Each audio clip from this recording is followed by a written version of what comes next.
Deadlock avoidance ini programnya sudah jalan, sudah running. Kemudian mekanisme pengecekan deadlock dilakukan. Nah, untuk bisa melakukan pengecekan, ada informasi. Yang pertama adalah informasi kebutuhan resource dari setiap proses itu harus sudah diketahui. Ya, di awal setiap proses nanti harus melaporkan kebutuhan resource-nya. Kemudian, kalau ada proses yang diprediksi akan menyebabkan deadlock, maka proses itu akan dicegah untuk running lebih lanjut, termasuk ketika dia minta tambahan resource, maka dia akan ditolak. Ya, kira-kira itu rule besarnya. Nanti kita lihat lebih detailnya. Ya. Nah, deadlock avoidance ini ada dua macam kondisi ya. Yang pertama adalah PID, Process Initiation Denial. Ya. Ini mekanisme untuk mencegah proses baru. Ini ada proses initiation, artinya proses baru yang pengen masuk.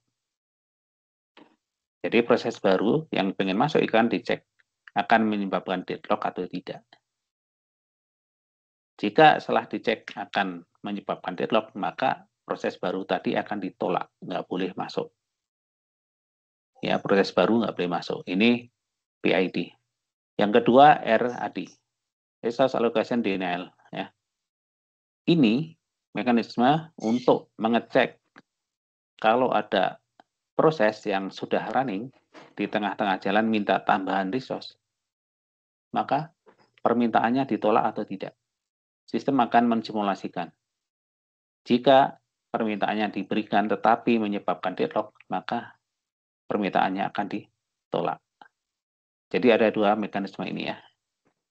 Nah, kita coba bahas satu persatu. Yang pertama, PID, Process Initiation Denial. Maka yang diperlukan atau yang info yang akan digunakan oleh sistem ini adalah nanti ada daftar total resource yang dimiliki oleh sistem. Ya. Ini vektor R misalnya. Ini resource-nya masing-masing ada berapa, ada di sini. Kemudian vektor V, isinya adalah resource yang available, yang sedang tidak digunakan. Ini ada daftarnya. Jadi kalau R tadi total, kalau V ini yang sedang tidak digunakan. Kemudian ada matriks C, matriks claim. Isinya adalah daftar kebutuhan resource oleh setiap proses. Jadi ditulis dalam satu matriks. Jadi misalnya ini C11 ini artinya kebutuhan proses ke-1 ya terhadap resource ke-1. C12 berarti kebutuhan proses ke-1 terhadap resource ke-2 dan seterusnya. Di bawahnya adalah ini proses 2, ini resource 3 dan seterusnya. Jadi daftar kebutuhannya dimasukkan dalam matriks C. Kemudian ada matriks A, allocation. Allocation ini adalah daftar resource yang sedang digunakan oleh setiap proses. Jadi kalau A11 ini artinya jumlah resource 1 yang sedang digunakan oleh proses A. A12 berarti resource 2 yang sedang digunakan oleh proses 1 ya, dan seterusnya. Kemudian jumlah dari isi vektor V, resource yang sedang tidak digunakan, dan jumlah resource yang ada di matriks A yang sedang digunakan oleh setiap proses, itu sama dengan total resource. Ya, simbolnya total resource itu sama dengan resource yang nganggur ditambah resource yang sedang digunakan. Kemudian nanti kalau ada proses minta atau pengen masuk ya, maka jumlah kebutuhan resource-nya itu nggak boleh melebihi total resource yang dimiliki oleh sistem. J-nya harus lebih kecil sama dengan R. Kemudian, alokasi resource ke suatu proses itu tidak boleh melebihi klaim di awal. Jadi proses X misalnya menyatakan butuh 10 resource, nanti di tengah jalan dia nggak boleh minta lebih dari 10. Jadi maksimalnya hanya 10. Ini sejumlah rule yang nanti digunakan di dalam metode ini. Untuk proses baru, maka pengecekannya adalah dengan pertidaksamaan seperti ini. Jadi, proses baru dia akan mengirimkan daftar kebutuhan resource ya dalam bentuk matriks klaim. Ini akan dijumlahkan dengan daftar kebutuhan semua proses yang sedang running.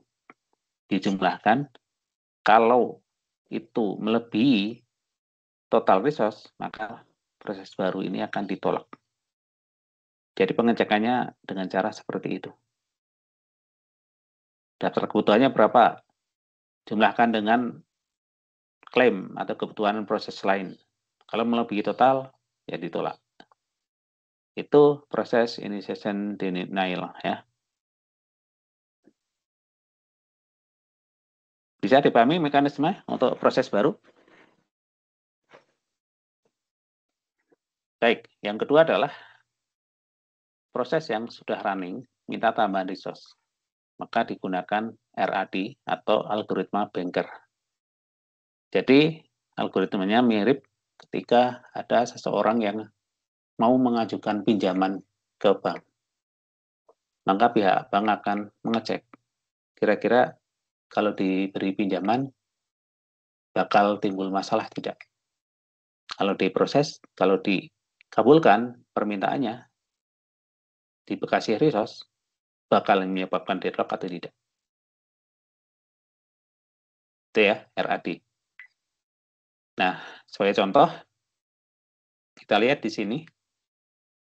Ini matriks klaim. Ada 4 proses, P1, P2, P3, P4. Resource-nya ada 3, R1, R2, R3. Jadi di sini P1 mengklaim, nyatakan dia butuh 3 buah R1, 2 buah R2, dan 2 buah R3. P2 butuh 6 R1, 1 buah R2, 3 buah R3, dan seterusnya. Jadi proses yang masuk itu menyetorkan daftar ini. Kemudian matriks yang tengah, ini matriks A, allocation, ini adalah jumlah resource yang sedang dimiliki atau digunakan oleh setiap proses. Jadi di sini P1 itu sedang menggunakan sebuah R1. R2, R3-nya belum dapat. P2 sudah mendapatkan 6 R1, 1 buah R2, dan 2 buah R3, dan seterusnya. Jadi ini daftar resource yang sedang digunakan oleh setiap proses. Matriks yang kanan ini adalah selisih antara C dan A, atau daftar kekurangan resource yang masih diperlukan oleh setiap proses. Jadi P1 ini masih butuh 2 buah R1, 2 buah R2, 2 buah R3. P2 tinggal butuh sebuah R3, dan seterusnya. Kemudian di bawahnya kita lihat ini vektor R yang isinya total setiap resource. Jadi R1 ini totalnya hanya 9, R2 itu 3, dan R3 itu ada 6. Ini yang dimiliki oleh sistem. Kemudian vektor V, ini yang available, yang nganggur. Resource yang sedang tidak digunakan, atau sisanya. Jadi saat itu R1-nya habis. R2-nya tinggal 1, R3-nya tinggal 1. Oke, ini kondisinya. Nah, sekarang pertanyaannya. Pada kondisi ini terjadi deadlock atau tidak?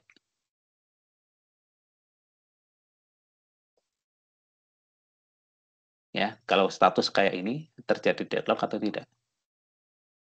Deadlock itu terjadi ketika tidak ada proses yang bisa jalan. Semuanya diam, tidak bisa jalan, yaitu deadlock.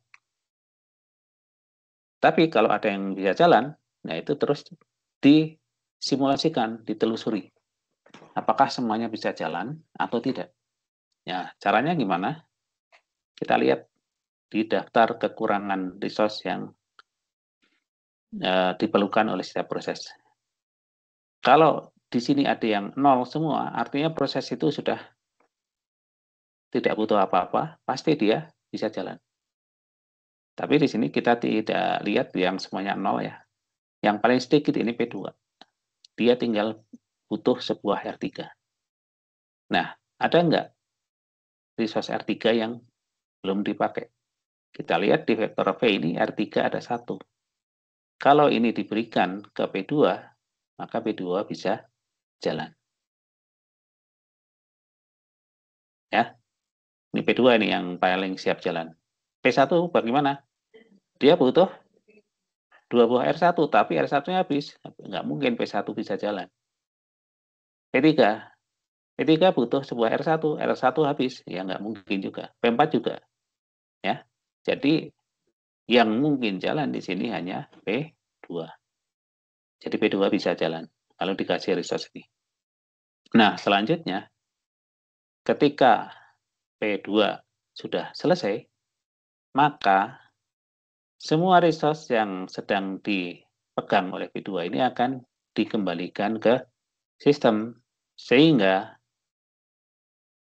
angka di sini ini akan terupdate ya. R1-nya jadi berapa? Tadinya 0, ini akan jadi, oke, ntar ya. Nah, langsung di sini aja.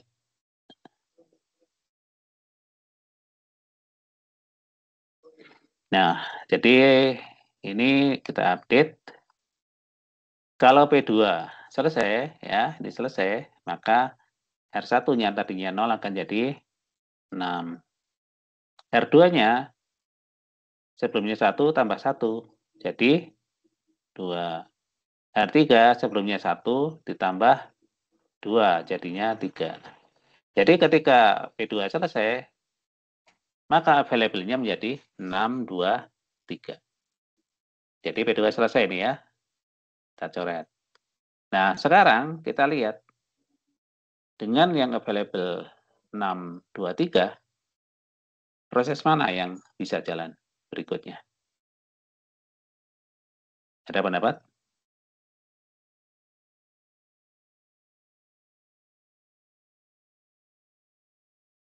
Setelah P2, proses mana yang bisa lanjut jalan? Ada pendapat?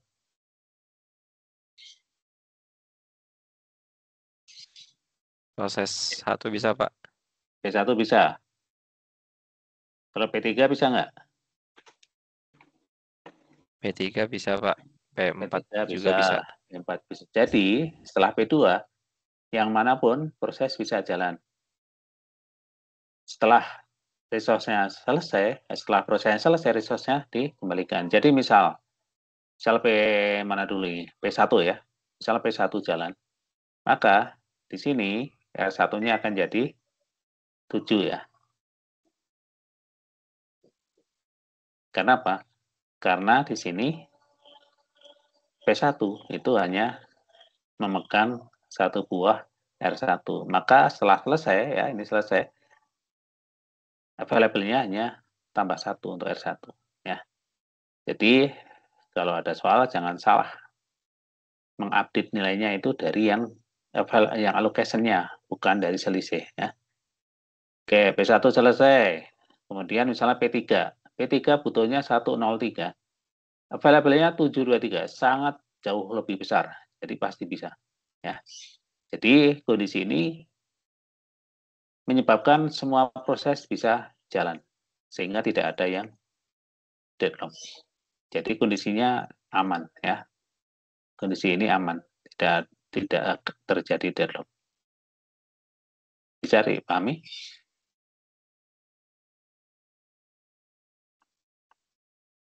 Oke, ini ya apa yang kita diskusikan tadi.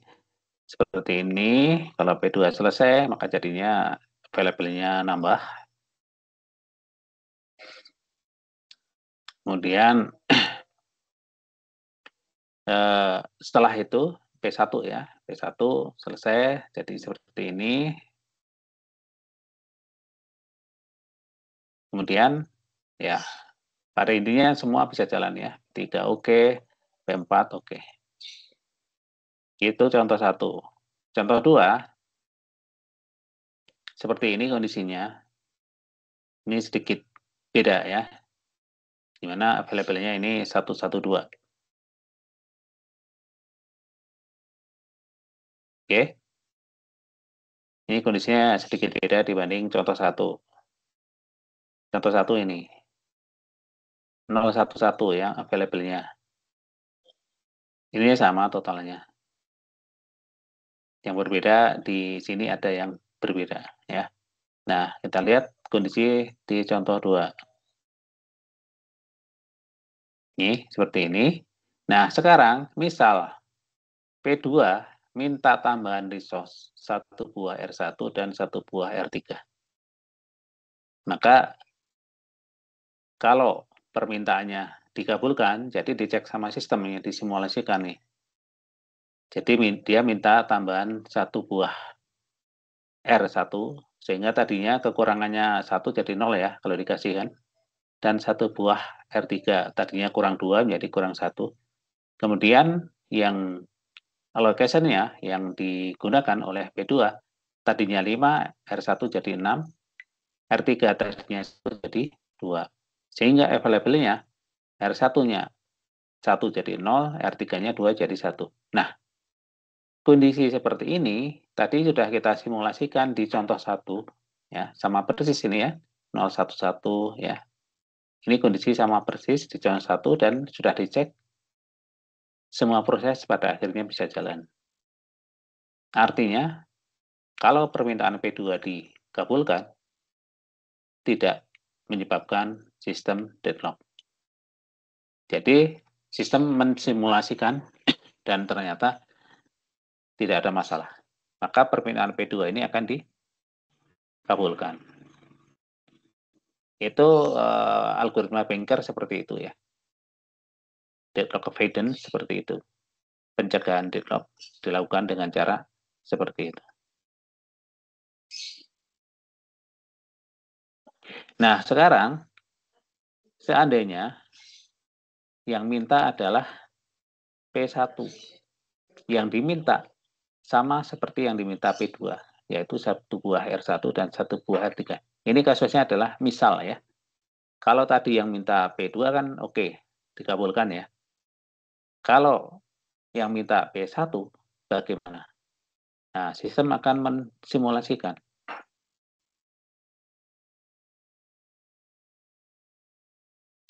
Kalau P1 minta 1 buah R1 dan 1 buah R3, maka available-nya yang sebelumnya R1-nya 1 ya, jadi kondisi semula akan seperti ini.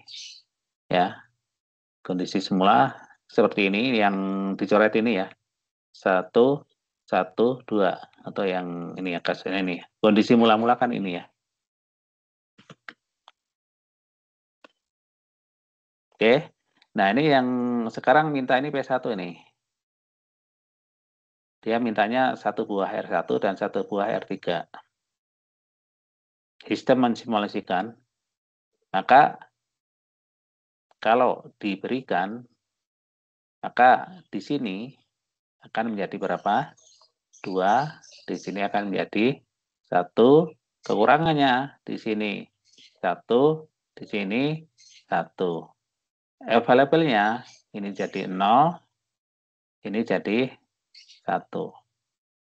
Jadi kalau P1 minta 1 buah R1 dan 1 buah R3, terjadi kondisi seperti ini. Nah, yang jadi masalah ini.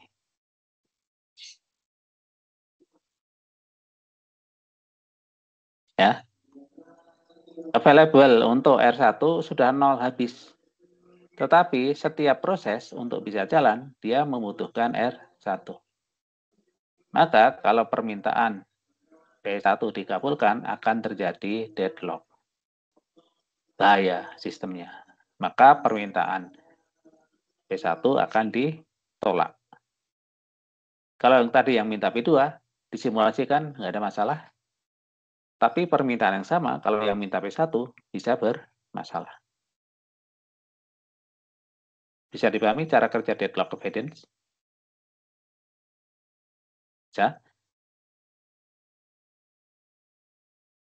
Oke, kita lanjutkan ya.